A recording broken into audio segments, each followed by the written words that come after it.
ઉઠ્યો, લાલાને ઉઠાડ્યો, લાલો ઉઠી ગયો, વળી પાછો સૂઈ ગયો. વળી પાછો લાલાને ઉઠાડ્યો, ડાકા ફાડ્યા, ઊભો થઈ ગયો, ચાય નાસ્તો કર્યો, થઈ ગયા રવાનીના કામે. ગ્રાઇન્ડર સેટ કર્યો, બાલુબા આયા. રમેશભાઈ રીંગુ વારતા હતા, છતમાં લોખંડ બાંધ્યો, ચાય આવી, ચાય પીધી, વિચાર કર્યા રૂપિયા કેમ ભેગા થશે. ગરમી થઈ ગઈ, શરદી થઈ ગઈ, મૂછો લૂછી. ચાય આવી, પૈસા લીધા, નવો મશીન લીધો, મફતમાં વિમલ લીધી, ગારું ખાધી. વિમલ જોઈ 150 રન ડોસીમાં દેખાણા. પાછા કામ તરફ નીકળ્યા, કોકનું ખેતર દખ્યો, ધુમાડા નીકળ્યા. કરણભાઈએ મશીનનું ઉદ્ઘાટન કર્યો, ટાઇલ્સ કાઢી. આપણા કામ ઉપર છત લગાડતા હતા. ઘરે જમવા માટે નીકળ્યો, 70 ગોલાઈઓ વારી. ઘરે આવ્યો, ડોસીમાને હેરાન કર્યા. અબકી બાર મોદી સરકાર.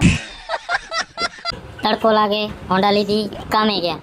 વળી પાછો તડકો લાગ્યો, 1 2 3 પ્લાય કાપી, ચાય આવી, ચાય પીધી. તંબાઈ ચાય પીધી, નાકનો કચરો સાફ કર્યો, લોખંડના સરિયા કાપ્યા, છતમાં ટેકા ભરાયા, છતમાં કવરિંગ કર્યો. ઘર તરફ નીકળી ગયા. તમાભાઈ કાપી મારી NSની સાઈડ. ફિર સે એક બાર મોદી સરકાર. થઈ ગયો ભાઈમાં પેટ્રોલ પૂરું, માર્યા લતેથી ધક્કા.